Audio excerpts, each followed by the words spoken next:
Apologies for a late start. Okay. No There we go. excuses. Let's call this regular meeting of the Audit and Finance Committee of Peninsula Clean Energy to order for May 12th, 2025, and I believe it's about 8:40. So can we have a roll call, please? When I call your jurisdiction, you'll please state your name. Belmont.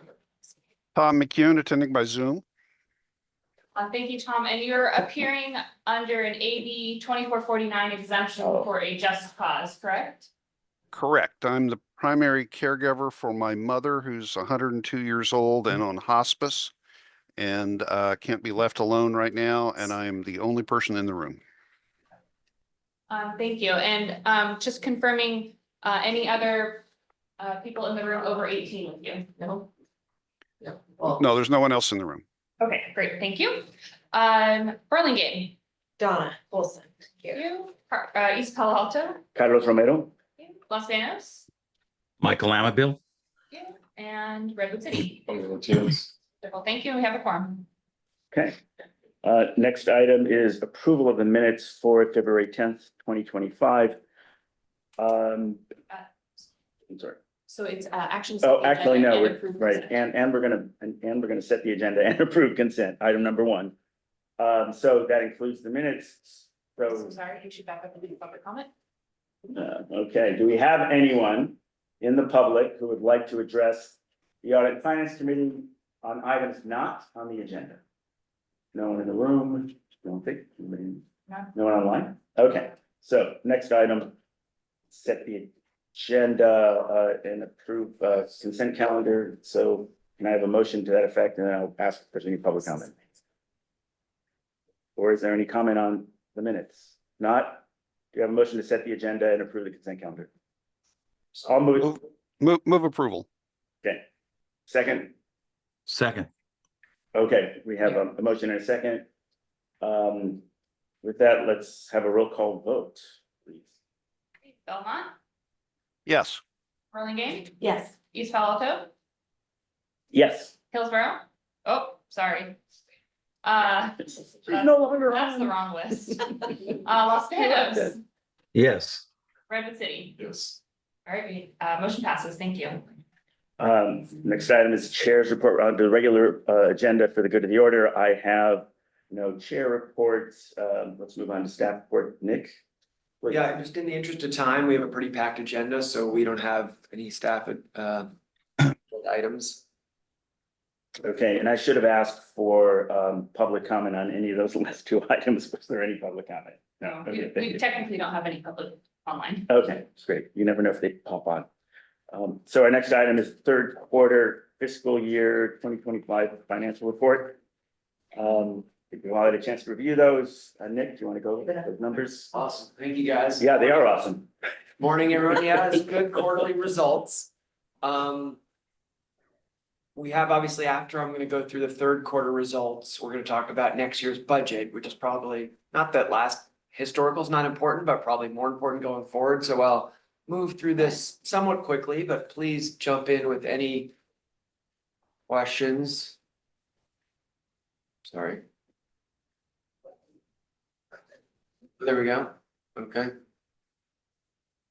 Okay, so same format that hopefully you're now familiar with over the last year. So we've been using, starting out with load, and just a reminder, this is the third quarter, so it's always a little weird to think through. This is our March quarter end, so about a month ago. Load, we continue to be below budget, both in the quarter and year to date through the first 9 months. You can see the graph on the right, the budget is the orange and the actuals is the hard line, solid line blue. Always sort of different reasons for load being lower. We had a pretty mild winter that all of you are probably familiar with. We also saw lower reduced small commercial load relative to what we were seeing sort of 2022 and before, which is what we used to set the forecast. I will say, as Sean knows, this is one area what we're continuing to iterate. We have been consistently below budget, at least since I've been here. I think we still, we spend a lot of time on our models. We look at things like just economic growth, new housing starts. We look at PV on rooftop, we look at EV adoption, we look at home electrification. There's a lot of inputs that go into the forecast. We're trying to be better going forward, but we've clearly been at least off historically. So something we're trying to do better. I will say year over year, we are higher load, almost 3%, but we were expecting to be up about almost 6% for the year. So something that we'll continue to monitor and hopefully will improve upon next year. It's not drastically off, but I'd like to see a closer to budget, closer to forecast. It does impact both revenue and costs, so it's kind of a wash from a financial perspective, but obviously it's not an excuse. We want to be better at this. So driving into revenues, this is a format again that hopefully is familiar, but just to level set everyone, since it's been probably 3 months since you've looked at it. As far as column wise, the first column on the left is the actual Q3 results at the top and year to date at the bottom. Then we have the budget is sort of the middle column, and then the third one is last year's, and then the two on the right are the variances. So sorry if there's a lot of numbers on the page, but just to get everyone level set. Again, the top box is the Q3 results, so just January, February, and March. And the bottom is the 9-month results. I'd like to think 9 months is probably more important. A lot can happen month to month, quarter to quarter, but we want to look at both. As revenues, I sort of tried to put some arrows and circles just because there are so many numbers on the page. We are below budget on our revenues, both for the quarter and year to date. Most of that is due to the load that I just went through, load being off by about 3%. So that's going to drive less revenues. We also did, as hopefully everyone remembers, we did institute a rate decrease in February, given our strong financial position. We went from a discount to PG&E of 5% up to 10%. That wasn't obviously budgeted, so that's impacting revenues. And then non-electricity revenues are slightly above budget quarter and year to date. That's primarily due to delayed damages, which are recorded in revenues. These are monies we get from when our Chaparral solar facility is delayed, we get compensated, right? Best, we get compensated. So it's not a great thing. We'd rather the facilities be up and running, but it does result in revenue that we can then use to purchase power. So that was the 10-point-something million that was in the auditor's report, right? Yeah. Yeah. It's liquidated damage. Liquidated damage, exactly, yeah, exactly. Year over year, it's sort of hard because a lot of things happened a year ago. The reason we're down year over year for the quarter is because of just rate decreases. So that's good. We lowered rates, as you may remember, 5% in August, which was great. And then we lowered rates again in February, 5%. So that's why we're lower. And the reason we're actually higher on a year to date is because we did the bill credit last year in December, as you remember. So that sort of artificially deflated revenues last year. So that's revenues. Any questions? Moving on to cost of energy, which is obviously our largest cost driver. Again, sorry, a lot of numbers on the page. This is a really good story for budget perspective. We are $13.4 million below budget for the quarter. That was due to lower load. So lower load impacts revenue and cost. The other big driver here is capacity. You can see we broke the cost of energy down into these 5 categories: energy, capacity, which is purchasing, resource adequacy, green attributes, other, and then contingency. You can see the negative 9.3, the only area where we were above budget. But capacity prices were lower, primarily due to lower prices and sale of excess RA. REC and GHG free costs were slightly above budget. That's primarily due to a timing. When we put the budget together, we were originally planning to push some of these costs into the back half of the calendar year, so into next fiscal year. But given our favorable financial position, we actually decided to incur those costs this fiscal year. So that's why you see the variance there. And we didn't need contingency. Contingency, which we'll talk about in our budget discussion, is there for unanticipated events. We didn't have to dip into that.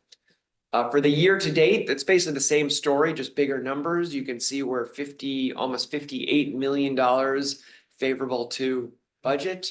Same story, lower load, lower capacity prices, lower sale of excess RECs in the second quarter. and we didn't need our contingency. So for continuation of what we talked about in February, when we discussed about the second quarter, but this is it's a good news. It's not really a good news, bad news. It's a good news. I would like to be a little more accurate to budget, and that's something we're trying to work with Roy and his team. A lot of this is driven by energy markets that obviously we can't predict and we have no control over. But seeing a variance of $58 million is something, while it's again, great news. I always sort of, the cynic in me thinks about the other end. Could we have been $58 million above budget? So I'm trying to minimize the variance on either side. And any questions? I have a question, but any questions on this slide? Could you explain the rec line again? So the So we sale of. purchased forward? Oh, for the Q2, so you can see in the budget number, this is a little bit of a budgeting dynamics, maybe a budgeting error or maybe a inaccurate forecast. You can see for rec GHG free in the quarter, we'd only budgeted $3 million for the quarter. We had originally thought when we put the budget together that this fiscal year was going to be a big challenge. And because we do have flexibility on when we incur those costs, it's a calendar year basis, so we don't have to, and our fiscal year is June. We had originally decided to back end load those costs to the calendar year, which would then impact next fiscal year. Given our favorable financial position, we kind of move those costs forward to what we would have normally done.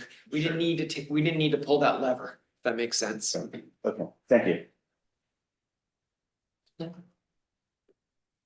Okay, so that's revenues and cost of energy. Pulling it all together, this is basically the income statement. I couldn't put it all on one page. So we've got one page, which is the quarterly results, and then the next page is the year-to-date results. And again, I sort of tried to annotate here because there are a lot of numbers on the page. But you can see we already talked about revenues being less than budget. That's that $6.1 million at the top. And cost of energy also being less than budget, 13.4 million.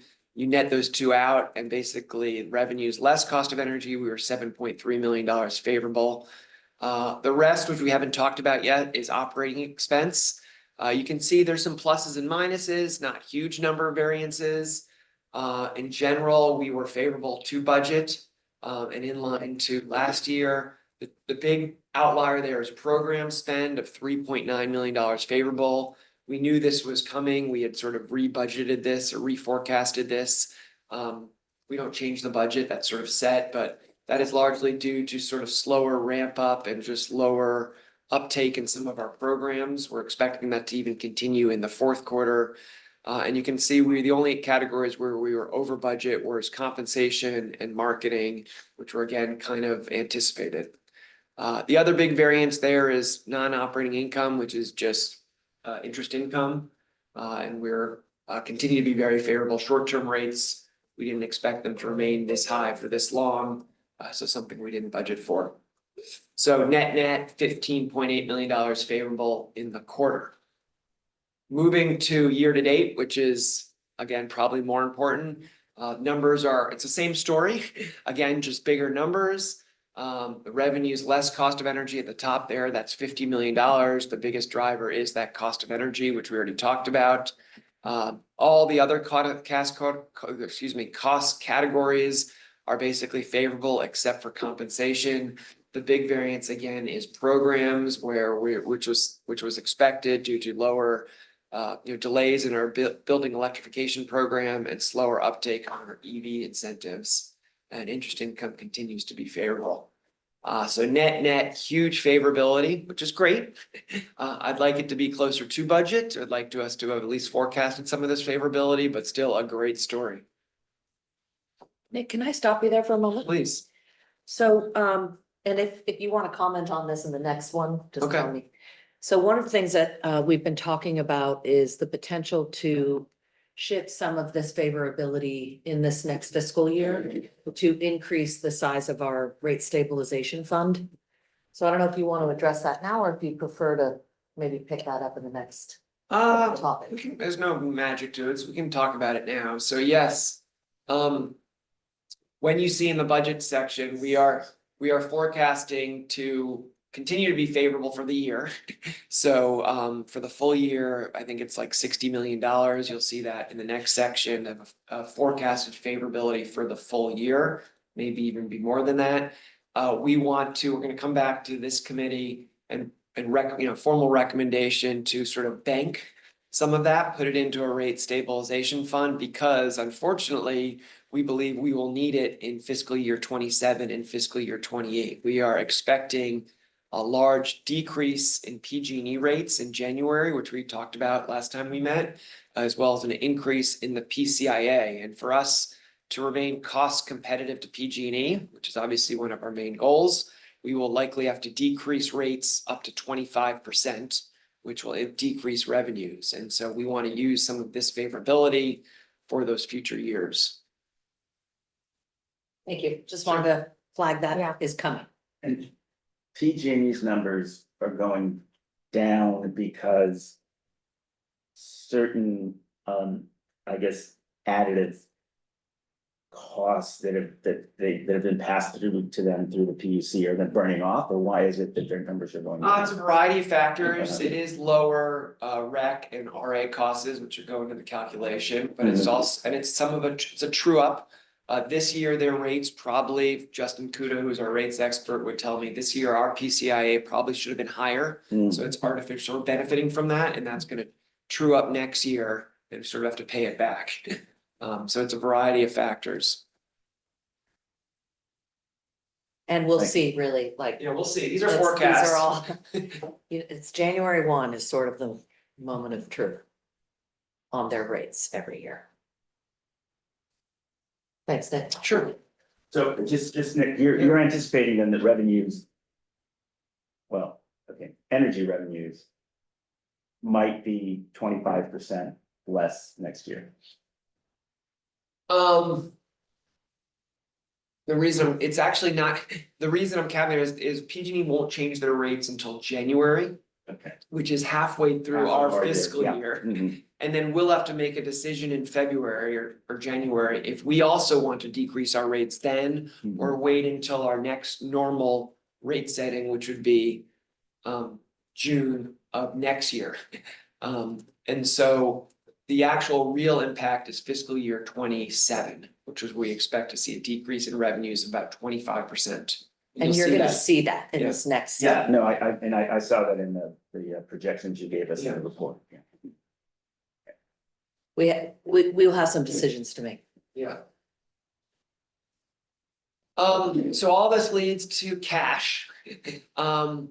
This is historical cash, and we'll talk about forecasted cash in the next section.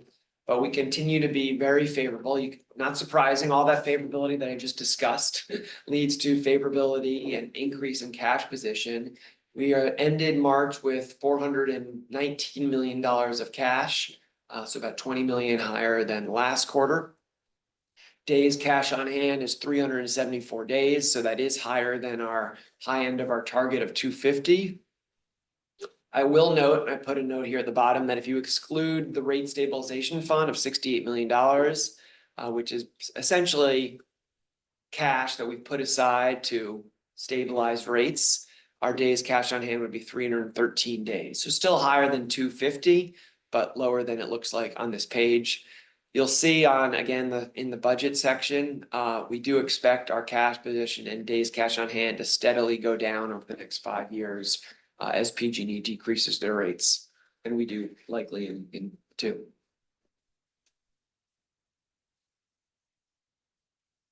Any questions? I'm trying to think what else. We continue to try and target about 15 million in our operating account. That's JP Morgan today. And then we have 3 outside managers, Camp, which you're all very familiar with, which is more short term, which has been doing great, earning 4.5%. And then PFM and Chandler are our 2 external managers that target more around the 1 to 3 year maturity range. So a little bit less returns, but Just a little bit on that, because we have some new people here today. That long-term change in the portfolio structure emerged as under Carlos's leadership. As we determined it was important to diversify both by manager, especially after the Silicon Valley Bank and First Republic Bank blow-ups. So we did our due diligence. We already had PFM. We changed out managers, added Chandler in, added Camp in. And they are intentionally, strategically different. And we're in an unusual, highly unusual situation where very short-term rates. We have an inverted yield curve essentially, where short-term rates are very high and long-term rates are a little lower. So that generally we wouldn't expect performance from Camp to be better than PFM and Chandler because they're a little longer and can move around a little more in duration of their portfolio. Those portfolios are comprised of all high quality fixed income instruments that are approved and under the jurisdiction of what the state of California allows us to invest. So that is how that portfolio emerged over time. And the PFM portfolio has an ESG overlay. Does Chandler have They it both too? do, yeah. And Chandler too, is environmental social governance overlay that allows them to go in and rate the corporate bonds in a way that ensures that we are usually we put prohibitions on, like, we don't want to hold oil companies and gas companies and things like that, nor do we want to probably hold PG&E. So we've got some restrictions just based on our business model that we're holding. And then they rate and we try to tilt the portfolio toward something that aligns with the values of the organization. Does that make sense? Yeah, Okay, thank you for that. you're very welcome. Thank you. Nick, so we're expecting about $24 million in interest income this year, roughly speaking. Is that right? I mean, we have 17.1 non-operating income that, Yeah, mostly- yeah, probably 24 is probably right. so I'm just trying to spin the story as to why we're so high. Because we're gonna get people on the board. So this, we didn't anticipate, as you said, interest rates to at least on the lower end, right? The short-term interest rates to be as high as they are for as long as they've been. So that's increased sizably, right? The amount of money that we have coming in. Yeah, okay. So, and again, the 374 cash on hand is it's cash on hand based on our total operating income. Is that how we do the calculation? The days cash on hand is cash basically divided by expenses. Expenses. So like if, I mean, I guess the theory is if all of a sudden we had no revenues coming in. Yeah. And we needed to just cover our Right, costs. we could cover it. We could go for 374 days. I don't know what we'd be doing. Got it, okay. I think it's worth noting here, and this will be part of my report for XCOM, but we have a couple of update meetings with our credit rating agencies, one of which will be today with Moody's, and I think you said June for Standard & Poor's. Some of the feedback we've gotten from them is that they would love to see a days cash on hand at about 300, which is higher than our quote target. Doesn't mean necessarily that we should shift our policy, but I think that sort of internally where we're headed. And I think when you see the numbers over the next 5 years, we'll be much closer to that. So I don't know if there are other questions we should get on, I think, to the budget presentation. Yeah, so again, I continue to go back to this, the issue of the rating companies, and they keep 170, no, 250, Right. now it's 300.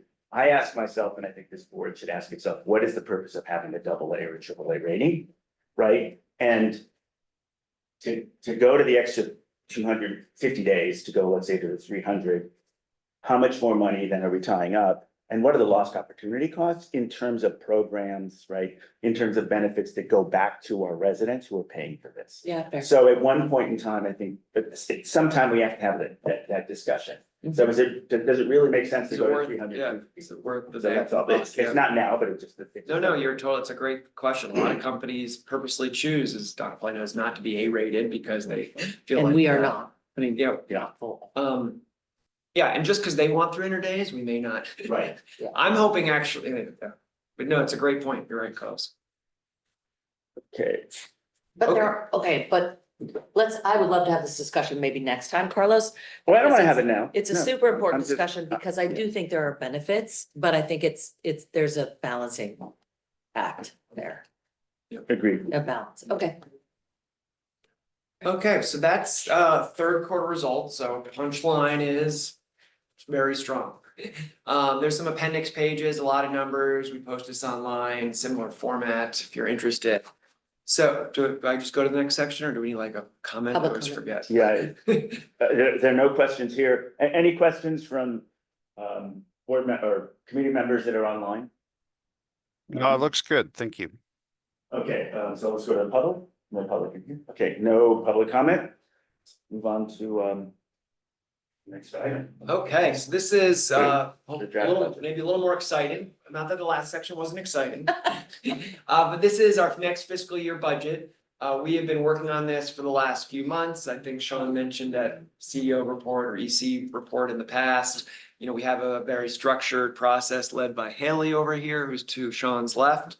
Where we have been pulling together all the data, meeting with all the directors, trying to look at this collectively versus in silos, isolations, talking about trade-offs, et cetera, typical budget process. This is the first time you guys have seen it, but obviously we are more in the eighth inning of the total process. Our plan from here is to take it, hear any feedback you may have, come back to the finance committee if necessary in June. Also share it definitely with the executive committee in June. Again, hearing feedback from both of those committees and then take it to the full board for their approval at the end of June. And we are, I think, on track for that process. As you all know, we switched to cost of service rate making last year. So what I'm going to focus most of the discussion on today is costs. How much cost do we need to run the agency and provide all the services that we want to provide to our customers? We will touch a little bit on rates and revenues, but the purpose here is not to decide what our rates and revenues should be, but obviously we need to have, start to have that conversation. But most of the conversation here is how much cost what is the appropriate cost profile for this company, for this agency? First page, largest cost category by far, 90% is cost of energy. Is Roy on the phone, Nellie? Okay. Yes. Okay, so if any questions, hopefully you can help answer. We've again broken down the cost of energy into these basically 5 categories. Top 3 are energy. This is, the actual electrons we're purchasing. Some people call it brown power. Obviously goes up and down with our load, as well as with the markets, the cost of purchasing that energy. We've got capacity, which is a compliance cost, purchasing resource adequacy. We've got REC and GHG free. This is purchasing the attributes to meet our, 100% or 60% requirements. Other is cats and dogs, and then contingency. Our board policy is to target a 10% contingency. We deviate sometimes off of that. Energy markets are very, very volatile. And so that is a 10% of the total cost of energy in contingency. So you can see the punchline I've circled there is cost of energy. Good news here is coming. On the page here is basically 2 columns. We've got 2025, which is the year we're in. This is basically 9 months of actual and then the remaining 3 months of forecasts. So it's our latest thoughts of where we're going to end up for the year, Carlos. And then we've got the budget, the least preliminarily proposed budget. And then we've got the variance in dollars and percentages if you're interested. You can see we are forecasting cost of energy to go down. So that's good news. You can see the various ups and downs. The first number, energy up there, slight increase. That's due primarily to load. We're forecasting load to be up 2%. We'll see if that's accurate, but that's driving energy as well as there's some price movement in there. The big delta there is capacity, $61 million decrease year over year. And that is entirely due to just market dynamics. RA prices, we are expecting to be down. Yeah, I put there, this is an average. There's system-wide RA, local RA, slice of day RA. But in general, we're expecting basically RA prices to be a third of what they were this current year. So $12 versus 33. That's driving by far and away the biggest reason for the decrease in overall cost of energy. We are also expecting lower REC and GHG free prices. That's due to partly to the nuclear allocation, which we're getting for free. Our PPAs are generating RECs, so we don't have to go out and purchase those. And then the final category is contingency.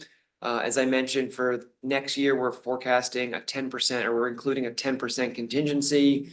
The reason the current forecast has 5 million of contingency is that's basically the remaining quarter of contingency. That's why, okay, I was wondering why. Yeah. Wait a second, okay, So, excellent. so that one column is just actuals plus, Yeah, 9 months actuals plus the remaining Right. 3 months of forecast. have we used contingency then? No. So we that's might. why you're just sort of amortizing it over the year? Is that? That's the remaining contingency in the last 3 months. Okay, So okay. something could happen. It hasn't happened Yeah. the first 9 months, as I talked about, so my guess is it's not gonna So use, do you just sort of peel that off? peel it off as you move forward. Oh, you don't maintain it till the whole end of the year, you just amortize it like over the year, okay, We forecast it by month, because we Okay. look at each, yeah. that's interesting, yeah, okay. And I have a question for Nick, but any. Okay, so what is the main driver of the reduction in the RA? Is it there's more capacity out there, you developed it more, what would drive that? That's a good question. Roy, can you jump in? I could take a crack, It's a but you're dramatic living and swing. breathing. I see you came off mute, so thank you. Sure, yeah. Morning, Roy. Morning, everyone. Yeah, so what's driving the RA prices down is one, that there are more capacity than on the grid now than people might have envisioned a year ago. There was a crunch, if you recall, that a lot of projects got delayed, and the concern that there's not going to be enough capacity, everybody's fighting for it, and driving up the price. And now there is some relief that this is no longer that big of a problem, although under this new slice of day environment, and there could still be some uncertainties on how this new framework works. This year is the first compliance year, so everyone's testing it out. So right now, the price it has been depressed quite a bit. There are things that could happen in the future that could drive up the price again. So this could be a temporary scenario right now, but we don't expect it to skyrocket like exponentially all of a sudden. That happened one time a couple of years ago. But if there's an increase, it'll be more gradual, and we couldn't anticipate. But for now, these budget numbers reflect our actual contract exposure. So the contracted cost for RA has been a lot lower than the contract prices for the current fiscal year, particularly Q3 of 2024. So we're benefiting from that from a budgeting standpoint. Also, we have a lot more long-term contracts coming online. So those are bundled products that includes RA, and those tend to be at a much a lower price than if we were to go out and buy a single month or multiple month short-term contracts. So all of these factors come into play when we look at the total RA cost exposure, and that's why it's much lower than last year. So let me just ask you a follow-up question. What would cause in the upcoming year the capacity RA costs to spike? That in the upcoming year, probably likely. Well, so the scenario could be, let's say, well, today we have some positives on tariff. Let's say if tariff goes back to very, very high, there's no waiver in place, and the investment tax credit gets removed, then no new capacity are being built because off-takers are reluctant to sign very expensive contracts. Clean investment goes down. No new projects are getting built and putting onto the California grid relative to what's forecasted to be added to the grid. And at the same time, demand for capacity continues to go up because we have low growth. Then in that scenario, we would project that the price for RA will go back up. But not all of these things will happen. Some will happen, so there'll be a lot of dynamics we have to watch out for. I'm not sure if that answers your question. It does. I'm just thinking, so given the uncertainty, I mean, nationally, I mean, we have tariffs, we don't have tariffs, right? We mess with the bond market, we then try to, the bond market maybe, the Federal Reserve may be in real trouble. I mean, I don't know if we're gonna do the currency of the world anymore, but anyway, regardless, does it make sense to actually try to factor in that kind of uncertainty, volatility that we're seeing in this administration, and should some of these numbers actually reflect that? And maybe they do. It's just I have no idea what to expect. We have no idea what to expect from I them. mean, it's a forecast, that's why we have contingency, which is a little bit of a crutch. Otherwise, we'd be. So then should the contingency be higher? I mean, literally because of the uncertainty in policy. It's not even markets, right? It's not a monetary. It's I mean, I'll let Roy answer. Because we have a lot of hedging and long-term contracting, a lot of the prices for this, at least the next fiscal year, I wouldn't say are largely set. So there is an argument for contingency increasing as you go out in the forecast. I think for the current upcoming fiscal year, we're hedged. we're largely hedged, and the chance of actually, I mean, one could argue our contingencies may be even too high, to be honest. It could increase in the out years, but for the next 12 months, Roy and team have entered into a lot of the contracts for this capacity, right, Roy? Yeah, that's absolutely correct. For the RA positions, we're pretty much there. From RA, Which has driven down the price. Yeah. Because the ones that we locked in are at a lower price than last year. They're for the variance here.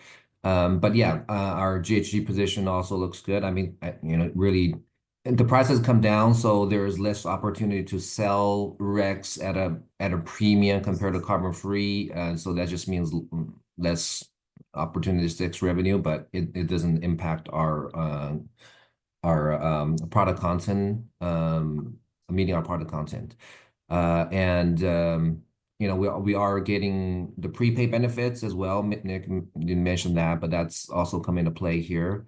So yeah, I mean, our positions for energy capacity and RECs for the upcoming fiscal year is pretty much set. We don't, like Nick said, we probably don't need $30 million contingency, but it's something good to have, and I would like to have it as a director of power resources. Yeah, I think all the things that I just mentioned might impact a couple years out, not the most immediate next year. Which is part of why there's an early discussion of increasing that rate stabilization fund so that we can continue to be competitive through the volatility. And so it doesn't show on our books. Yep. As much. Yeah. Any more questions on cost of energy? Smooth. Big category, $340 million. Okay, hearing none. We'll move to our second biggest cost category, and Raphael is here to help me answer any questions, but this is our programs budget. This is the only cost category where we actually have expenses and capital. So I've broken down Raphael's budget into two pages. The first is expenses, which hit the income statement. These are ongoing each year expenses. We've grouped his budget into basically 4 categories and another, so technically 5, but really 4 large ones. Buildings, electrical vehicle, that's both incentives for cars as well as charging, distributed energy resources, so Gov PV, although that's more on the capital side. And then grants, this is member agency grants primarily. You can see an increase here year over year from $17.5 million to $21.7 million. The biggest driver of that year over increase, or entire driver of that year over year increase, is the buildings program, up 24%, about $4 million. Most of that is to support our home upgrade program, which was primarily in startup phase, I'd say, this current year. So we expect that to be up and humming, so to speak, more of a steady state next year. EV, just working down the page, we're kind of expecting, I mean, it's 11% growth, but basically stability, $3.3 to $3.7 million, continuing to fund our charging programs, as well as I think some automobile incentives. Distributed energy resources, excuse me. Peter gets a boost. What? Peter gets a boost, this program. That's right. DER costs are slightly up, supporting surplus funds for Gov PV. I think that's mostly battery cost, as well as the DERMS platform, which we talked about at the EC last, right? And then grants, the reason the big decrease in grants going from 7 million down to 2 million, as you may remember, this is the surplus fund allocation where we allocated, I think it was $12 million or something. Sure. $12 million to member agency grants. We've given out most of that money. We're still expecting about 2 million next year. So that number will continue to decrease over the forecast period. Just one point of correction, it's half upfront and then half Oh, the that's right. projects end, so there will be another batch coming in a couple of. Sorry. Any questions on the program's budget? Okay. As I mentioned, Raphael also has a pretty large capital program. Sorry, the numbers are too small here. We also get some revenues in return from some of those capital programs. So we're putting money out and it comes back slowly or over 5, 10, 20 years in some cases. You can see a large increase in the capital budget from $19 to $29 million. Almost all of that is due to the second row there, which is DER Gov Solar, which is code word for Gov PV. So we will be ramping up or putting in place the Gov PV2 program over the next few years. We're also going to be putting batteries on Gov PV1, which is some of that cost. So that is almost all of that increase of $10 million there. We continue with our on-bill financing program, very popular, which is basically 0% loans for home electrifications. Revenues down below is a slight increase. The number is kind of pale in comparison to what we've been talking about, but the Gov PV program does generate revenue over these are PPAs, so that money comes back. On-bill financing, these are customers paying back their loans over 7 years, is it, I think? 5 years. 5 years. So that money comes back. We've got some grant money, we've got some CPUC revenues. This is our Flex Market program. So all of that generating about $4 million of revenues, which is basically non-electricity revenues, which shows up on the income statement if you remember the third quarter results section. All these numbers don't show up on the income statement. So when we talk about change in net position, but they do impact cash. So this is cash going out the door, capital, putting PV on rooftop, lending money to our customers. So where does the depreciable expense come from that I'm seeing in the budget? Exactly this. Is that from the DER Gov Solar? Exactly this, the panels on roof, which are we're depreciating, is it 20 years, Haley? Yes, 20 years straight. It's like 90% that. I think we'd have some depreciation costs for IT equipment. Okay. Any questions? Any questions from those online? I got other pages, but I just wanted before we move on All to. right. No, So that's no questions for me. Okay, so those are our two largest cost categories. Obviously, compensation is, I think, the next largest. We are expecting or budgeting about a 15% increase in compensation, $2 million. That's driven by a variety of factors. One is just salary increase. We obviously want to make sure we're paying our employees a competitive salary. We did increase salary this past month, actually comes in people's paycheck next week, so they haven't gotten it yet, but we told them it last month of about 5.5% on average. We have a policy right now of a COLA plus merit philosophy, which I think is very similar to sort of government employees. COLA for the Bay Area was 2.9%, probably coming down over the next hopefully few years, inflation. And then merit is, anywhere between, it's about 3%, a little less or so. So 5.5% salary increase. We are forecasting right now, pending board approval, 4 new additional employees next fiscal year. That's down from the increase we saw over this past year. And we probably expect even less increase going forward. So we're sort of tailing off of our big salary increase that we've been doing over the last few years. The 4 new positions, one is a data engineer to support all of our data hungry departments. We also requesting a new employee in Raphael's area, a new analyst in Yana's department, which was formed. And then I think we're going to talk about in the future, a potential general counsel at some point mid next year. We think it's time for our agency, given the size, the risk that we're dealing with. We're one of the, I wouldn't say the few, but a lot of our peers do have a general counsel on staff. And so something we think is appropriate at this point in our evolution. So we would no longer be using county council? We would significantly decrease our use. I think county council will still be valuable for certain Public agencies. JPA type questions. That's their area of expertise, but we'll be relying on them a lot less going forward is our plan. But our current council could apply for that position if they She's wanted. good. So just briefly, right now, we've increased our time allocation with the county to handle some of the just increase in legal requirements. And we will be doing an analysis around a gap analysis around what's still needed and what we're paying for from other external legal sources, figure out what makes the most sense. But right now, we do have a placeholder just in case we decide to move that direction. And we, of course, would bring it back to this committee and executive committee before going that route. Okay, this is basically all the other costs. They're smaller than, all the ones we've been talking about, but still important.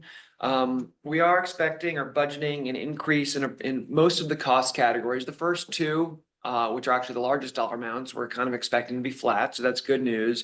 But we are expecting additional support from consultants, legal support, additional marketing spend, and then general and administrative, which is basically everything else. The big drivers, consulting is, we're expecting additional support for power resources. Some of that is through CC Power. They've got some programs that we're going to be leveraging some efficiency with them, and then additional HR consulting costs.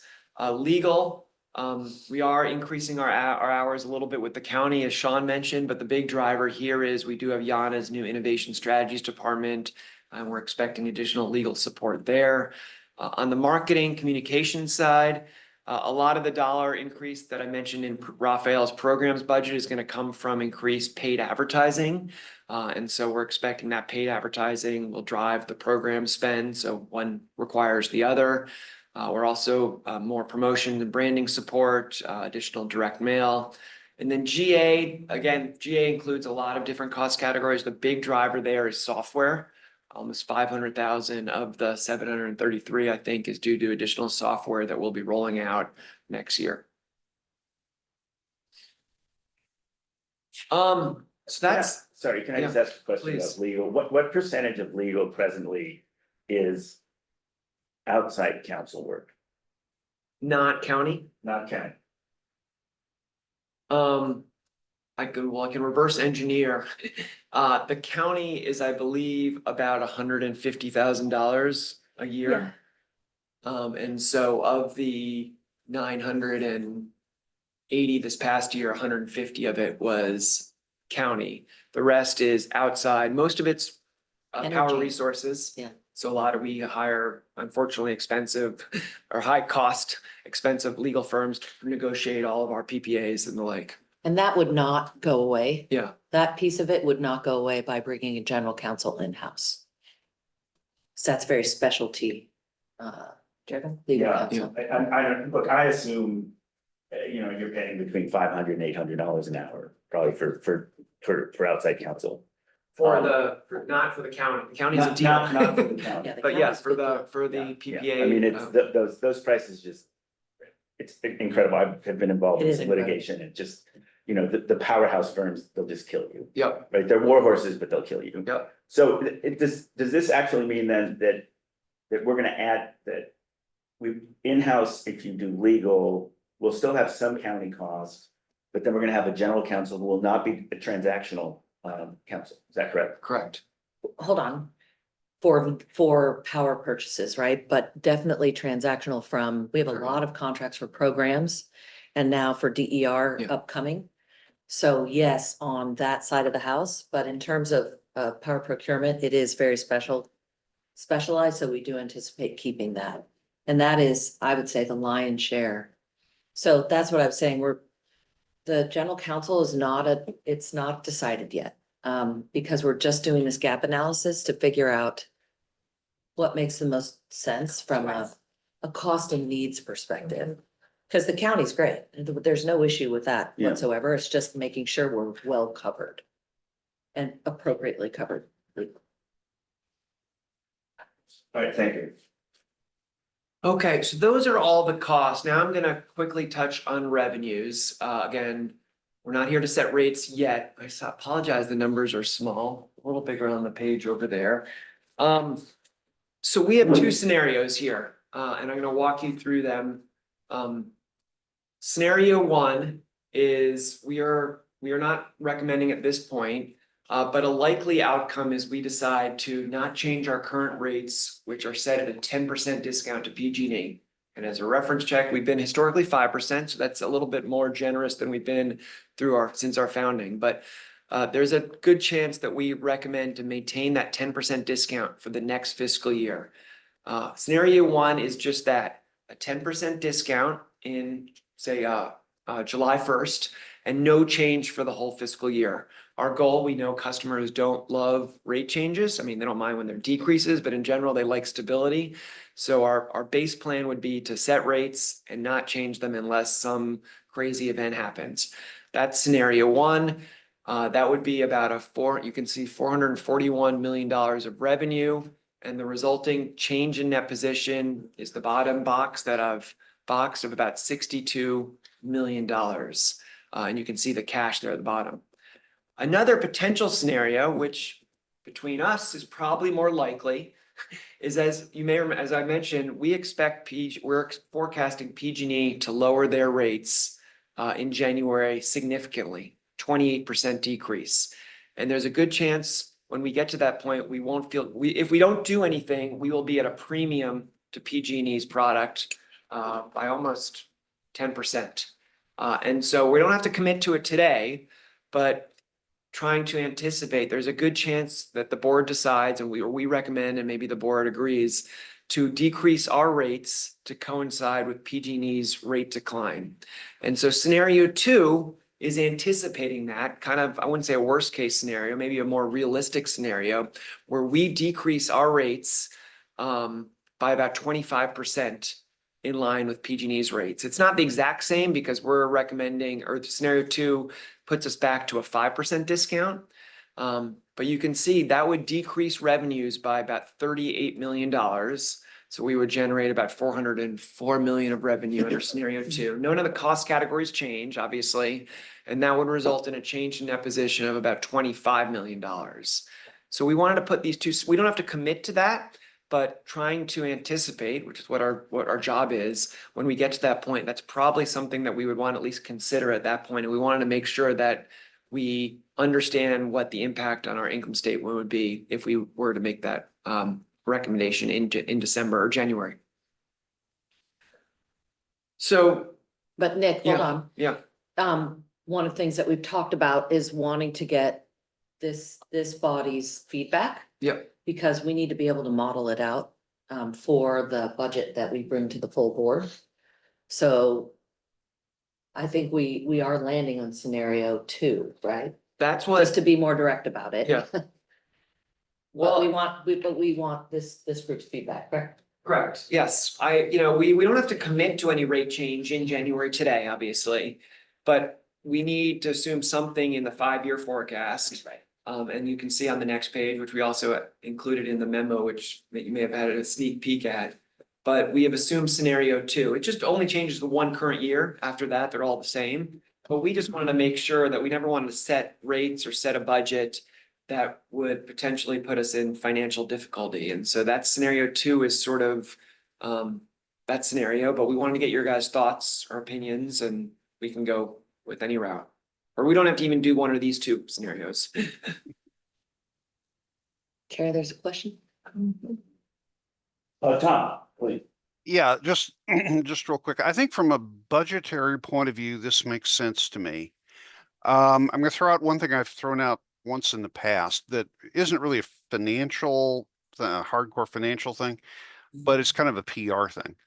I think we'd get a lot more recognition if we, pegged our discount from PG&E at 5%. At the end of the year, see how we did, and quite frankly, give every customer a rebate. If they got a check in the mail that said, here is your rebate from Peninsula Clean Energy, Credit. we would, everybody would see that. Now that would be a whole new and different accounting operation. There would be transaction costs associated with doing that.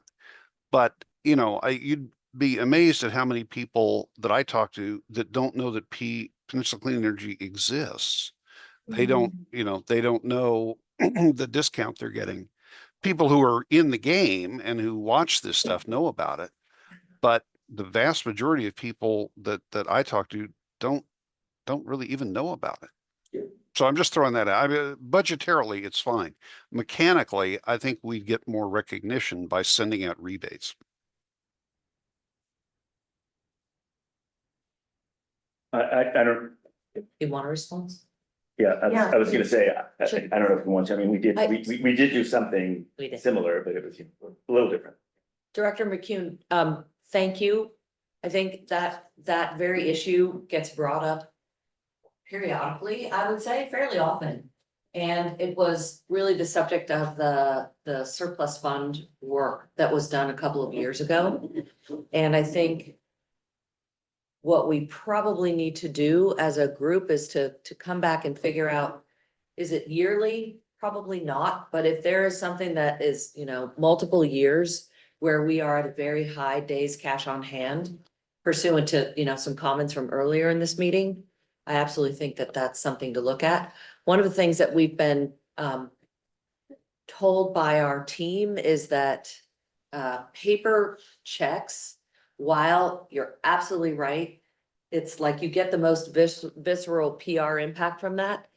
So many people don't cash them. And so one of the things that we've thought about is, how can we provide, in addition to discounts, potentially bill credits, which is what we did for our Care Fair customers a couple of years ago now, when we did a $300 rebate. So thank you for the comment. It is in the mix and something that we can just take under advisement and bring back to the board when that makes sense. Great, thank you.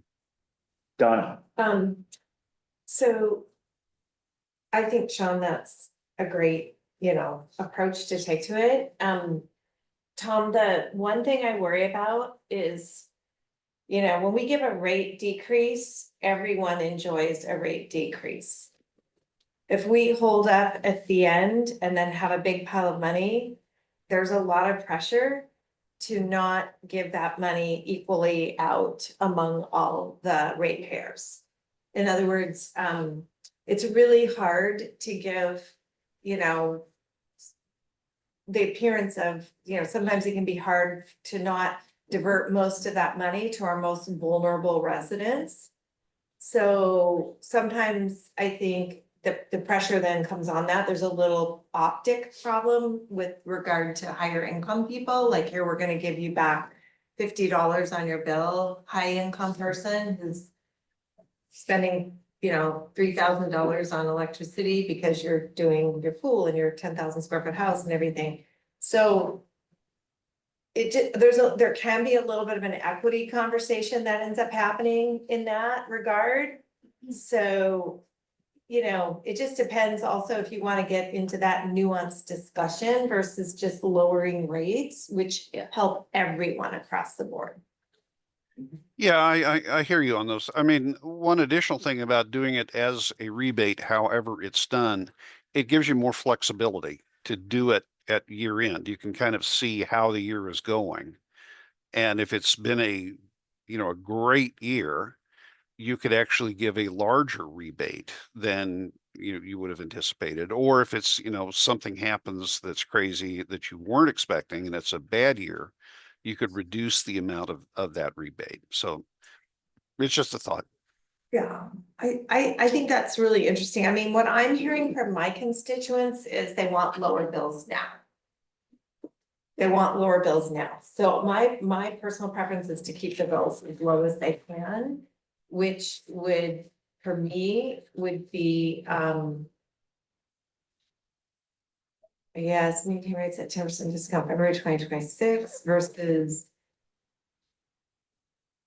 entire year. Scenario 2 is What I'm talking about. lower rates. Lower Yeah. rate, yeah, that's what I'm thinking, right? Okay, so scenario 2 would be sort of lower rates. And then reevaluate when PG&E sets their rate change. Okay, But I do think that every couple of years, it may not be every year, mhm, right? Because we know that the volatility over, 2 to 3 year period, which is really where we have the best window.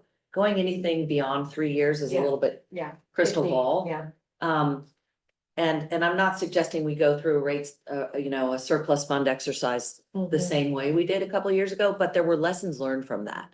And so I think it's worth, putting in the mix, Nick, and let's Yeah. talk about it and figure out what makes the most sense to make sure that we are getting the money back out to our customers, which is also why we're here. So we do our best in the discount piece, but then if we have money building up and we know that we don't have headwinds coming, that is an appropriate time perhaps. Right, but you have to On remember. an that- equity point of view. But the difference between Tom's situation and ours is Tom's assuming that money goes to everybody. I Right. assume, Tom, you assume it's going to everyone? That is one scenario. Sure, absolutely. Yeah, Okay, well, the way it was last time, there was a lot of pressure for it to go to our Cara and Vera people, and that's where it went. All of it went there. Right, we can make a different decision. in the We future can. If we It's chose gonna, to. it's just politically difficult. So the only last thing I want to say here, and Nick, please chime in. I think, not all, but a lot of this is predicated upon what's actually going to happen. In this coming fiscal year, and frankly, in 27 and 28, related to the PCIA exit fee. So I'm just flagging that, we know it internally that whereas RA, maybe in this last 18 months has been the topic du jour of volatility. I think PCIA is coming back. We've had a little piece from it in the last few years and it's coming back. So, but how much of that, morning, Colleen, how much of that will affect? Obviously, scenario 2 significantly, and how much we would have to provide a discount. So just flagging. I think those of you who've been around for a long time understand that, but that's, I think, the next thing we're gonna be tracking from a volatility point of view. The good news is the board, this committee and the board will only need to approve the budgets eventually in June and set rates in July. We don't even have to decide what we're doing in January, February. We just want to be prepared for various scenarios. And a likely one we're seeing is this PG&E and PCIA change. Last page, I think this is the last page. Yeah. Oh, no, 2 more pages. This is the 5-year forecast, and I caveat to death because we all know after 1 year, after 2 years, after 3 years, the accuracy of the forecast decreases significantly, so don't put too much emphasis on these out years, but wanted you to see what we're expecting and some of the headwinds that Sean alluded to.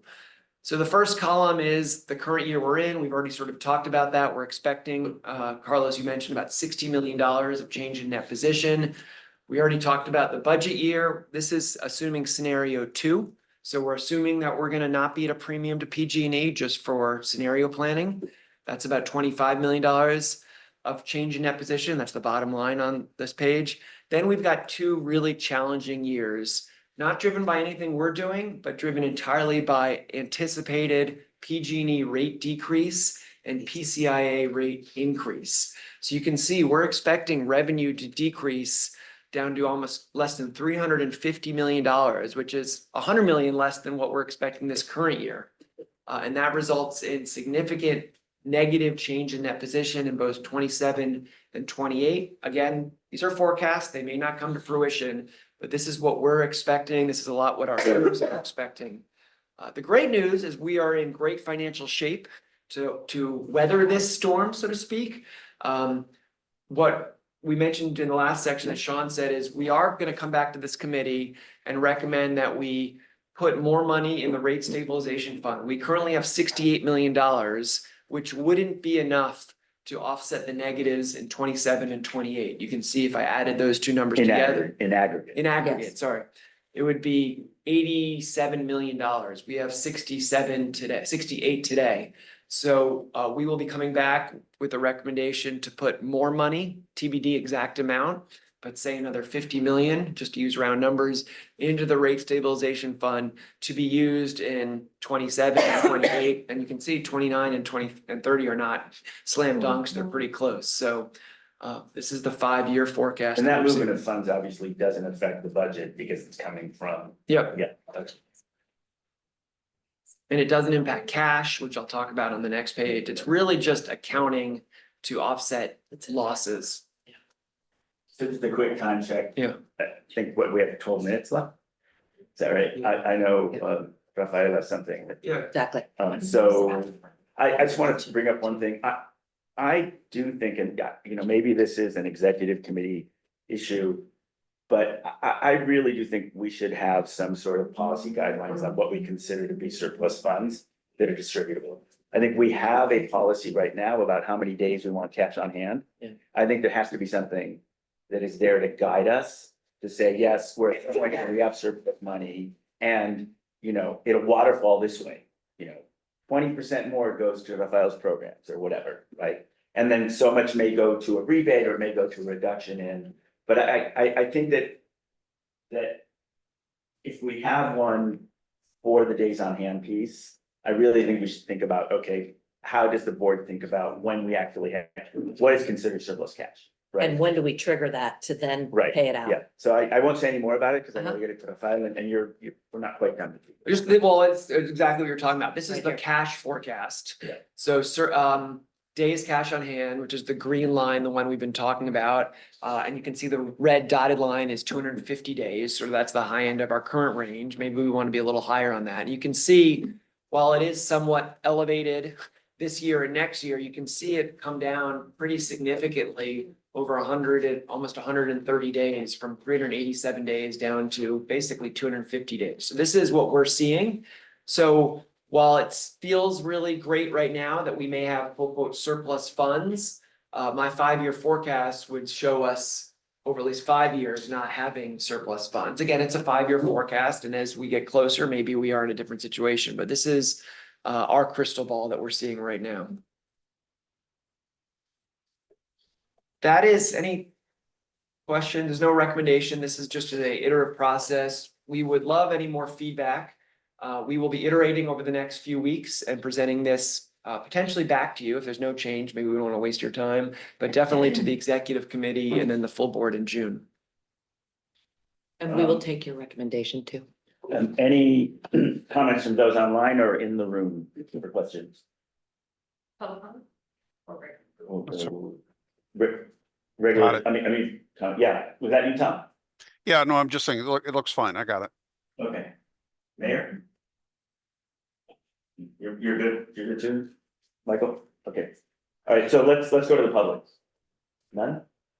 I don't think it was on. Okay, then I Yeah, think, we have one quick item before I turn it over to Raphael. Haley's gonna take the lead here. Haley, if you could just do a summary in 3 minutes or so, hopefully non-confrontational or Oh, anything, yeah. so, but wanted to give you an update on the RFP, which yes. we issued and completed over the last few months for accounting support. Yeah, I'm Haley Wu, Finance Manager at PCE. I'd like to share the result and recommendations from the recent accounting RFP. So since our company inception in 2016, we've engaged the Maher Accountancy for accounting and payroll support services. Following this committee's recommendation, we initiate RFP. It's our first time to do the RFP for the accounting. We issued in January, we received the 5 responses in March. After comprehensive review, we shortlisted 3 firms for interview, including Maher Accountancy. So we did detailed evaluation, including interviews, reference checks. After thoughtful consideration, staff recommending we continue engage with Maher Accountancy. Maher, we basically support almost all CCAs in California. Their industry expertise and experience are unmatched. And we are very satisfied with the level of support and their services and also their responsiveness. And their proposed pricing is competitive with other firms. So action requested today, we are hoping the committee can support this recommendation to bring to the board for the approval. So we're hoping for a 2-year contract with Maher Accountancy with amount not exceeding 690K Over 2 years. Over 2 years. over 2 years. Great, thank you. Any comments make sense to me? I will say, while it seems like no change, it was a great exercise, and I know, thank you, Donna, for recommending and pushing us to do it, because it's good, you never know what you don't know and see it's out there. And I think one of the positives is, at least of the other 2 firms we shortlisted, I think both could do the job, so it's good to know. I wasn't even sure that there's backup, their firms, we would have been in good hands with them. I think we're in better hands with Maher, but I think that was one of my takeaways. I'll look at council. Do we need a motion on this, or it's just a consensus work? So It's just I'll move recommended. Okay, Tom, I'll move approval, and I'll just comment that our city uses them and they've been great. We've used them for a long time and we've never had even a slight problem. So I'm happy to move approval. I'll go ahead and second that, Michael Amabill. okay, Mayor seconds, so let's do a roll call vote, please. Belmont, Aye. Burlingame, Yes. East Palo Alto, Yes. Alpena, Aye. Redwood City. Motion passes. Thank you, and wow. 6 minutes, is that? I'll be fast. Not He fair. was added, so he said he'll take whatever You time might, you get. you might need to kind of go very quickly to the Yes. punchline. Director Rafael Reyes, Director of Energy Programs. I will move quickly through this. This item actually is meant to speak to budget volatility and how we hope to start being better prepared for that in programs. I'm going to ask for any questions to be held to the end, please.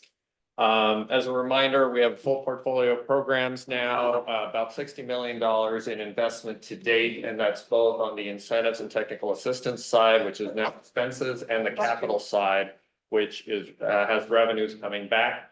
A variety of significant statewide impacts now from programs, which we can discuss in more detail at a later date.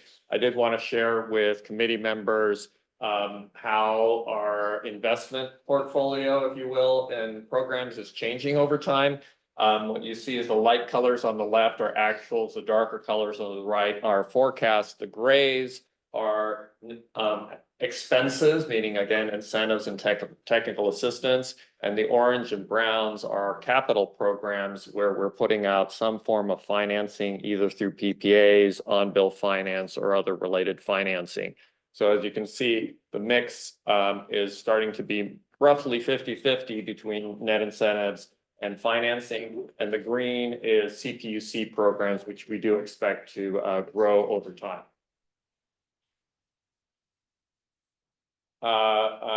Some of you may recall our distributed energy resources framework, which came to the board last month. As part of that, we have specific measures to move towards leverageable or scalable and self-sustaining finance solutions, in addition to integrating distributed energy resources with our decarbonization programs, and this will speak to both of these objectives. Lastly, as a point of strategy, our overall intention is to drive down costs of decarbonization, and in the process, over time, to reduce the need for incentives and replace incentives increasingly with finance, first with our own finance, and then eventually over time to third-party finance, which is much more scalable than what comes off of our own balance sheet. So again, these steps that I'm speaking to here will speak to both of these.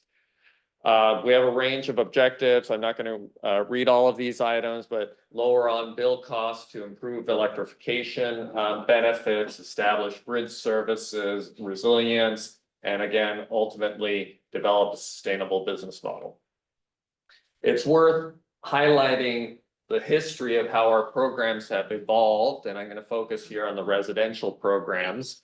When we started with heat pump water heaters in the beginning of 2021, we just offered an incentive. Someone would come in with essentially a receipt saying, I installed a heat pump water heater. They would get a rebate. We later, in late 2022, added heat pump HVAC and the on-bill finance program. And of course, with HVAC, those were in some cases of sufficient need for customers that they may also have added their own financing to make those projects possible. We got a lot of feedback from customers saying it was really complicated. There's, choosing products, choosing contractors. There was a lot of friction for customers.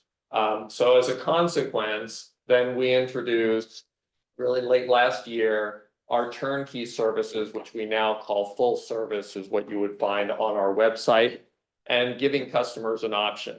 They can do full whole home electrification if they want, and they can choose a kind of DIY route where they choose their own products, own contractors, and so forth, or they can use the full service route, which is through our own provider, to make it as easy as possible for the customers. And we have, again, the incentives and the 0% loan. So we've taken this as a cue when thinking, oh, and I forgot to mention, we also have the personalized support, which is basically the hotline concierge service. Now, we've taken a cue from this general model when thinking about our general residential solar and storage program. So we know that some customers want to have their own, the ability to select their own products and contractors and all of that. But we know that some customers don't. They want the easy path. They don't want to get into all the details. They just want to get it done. So what we're looking to do is to also have a similar model here for residential solar and storage. Now, as opposed to offering incentives, where there's an economic benefit already to deploying solar and storage, what we want to do is offer an improved financing offer than what is currently available in the market. So yes, a customer could go and use their line of credit or go with some other package if they want, but we know that there are a lot of points of friction in finance right now. It's frankly bewildering, even for somebody in the industry, to figure out what's the best option. It's either high interest rates, or it's low friction transaction, or there are fees the contractors don't like. It's very messy, frankly. So we ultimately want to bring in a finance services partner, right, that can offer a good experience with good terms. Now, as part of that, I'm going to touch on here the idea of credit enhancements. I'm going to hold on this and come back to that, but that's one of the concepts that we're working on. This general market. And then ultimately, the idea is to bring together the electrification program and the solar and storage program into a unified offering to customers. This will come in stages. It's not intended to be all at once. But this is what we all ultimately want to work towards. And the finance offering would also support electrification. So it would not just be solar and storage. So credit enhancement is one of the opportunities that we see. The board has approved already $10 million for financing for residential solar and storage. And we see the opportunity to use this to do some kind of credit enhancement and bring more leverage to the program, meaning more dollars and improved terms. And this we really want committee member feedback on. But the general idea behind credit enhancement is we put up a pool of funds, a private finance entity puts up a pool of funds, and the specific mechanisms vary, but ultimately the customer or the developer receives improved credit terms through that mechanism. And as part of this, PCE can generate a return. So it wouldn't be the same as market because we want to improve the terms, but we can generate a return.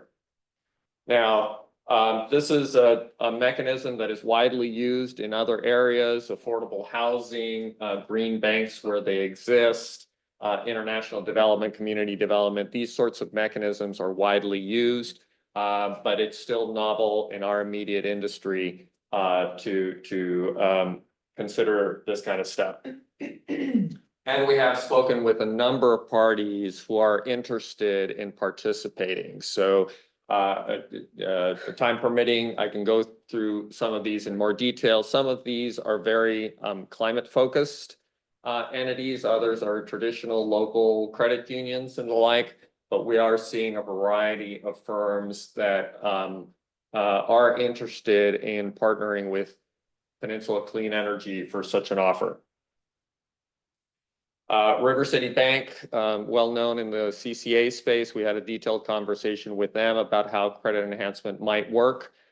They proposed a loan loss reserve where money would be put aside in an interest-bearing account and would be recourse on loans if there were problems with particular loans.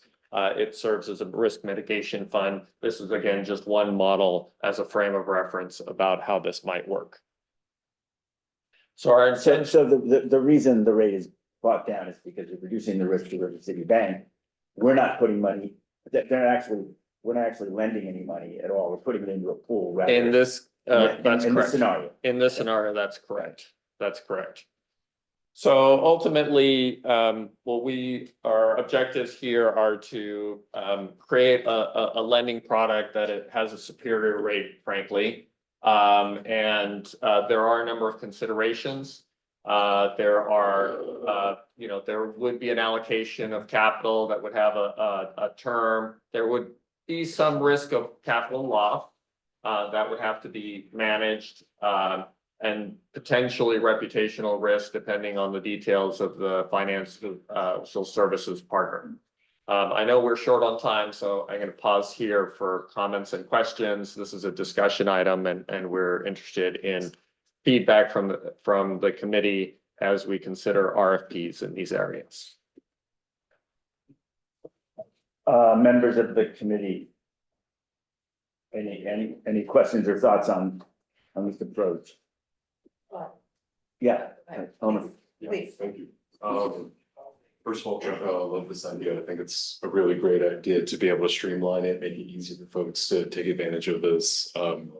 In the River City Bank example you gave us, I saw the creation of terms. Is it that PCE wouldn't be able to negotiate what those terms look like? Is that just kind of specific to this example or just for the idea as a whole? So that's one specific idea, and we would be able to negotiate those terms. So how much capital over what period, what the net rate is to the customer, the specific loan loss, under what criteria, those are all negotiable terms. Awesome. Okay.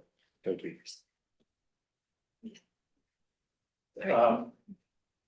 Michael, please. Yeah. I agree. I like this program. My question is, would there be more funds available to the consumer because of this program? That's the intention. So there would be a larger private financial pool of funds that would be supporting customers as a result. And their loan amount could actually be larger? Well, our intention would be to negotiate the ability for customers to do large scale home upgrades. So yes. Okay, thank you.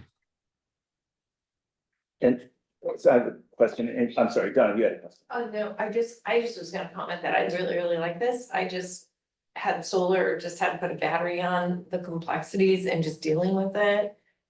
And the rebates and everything, I mean, it was fine, but if we can bundle this all up and make it available for people in one big fell swoop, I think you're gonna get a lot of people interested. And it just creates so much more resiliency in the system. Great, thank you. I totally support this.